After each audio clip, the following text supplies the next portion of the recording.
Let's talk about some fancy or formal notation that is used in set theory, or just to formalize math. First, this. This is read as for all x. We can use any letter other than x.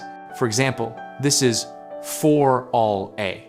As it sounds, it is used to state something for all possibilities of x or a. Now, this is read as there exists an x such that. This is used to guarantee the existence of an x such that the condition after it is met. For example, this is read as there exists an x such that x plus 3 equals 5. Now this is just read as not. This is to negate something. So, for example, this is to state that there does not exist an x such that this condition is met. This is read as and. Some textbooks also use the old known and symbol. This is used when we need to satisfy two or more conditions to fulfill the whole condition.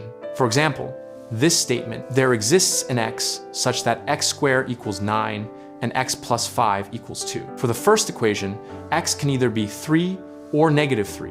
But if x is 3, then the second equation doesn't hold.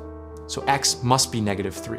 Next symbol is this. It is read as or, meaning out of two conditions, if at least one condition is met or both conditions are met, the whole condition will be true.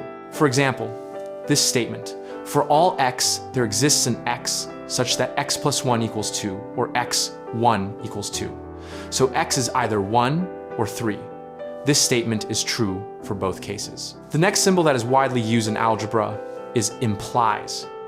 I have made an entire video for this, but in short, implies is used to state that if the first statement is true, the second statement must be true.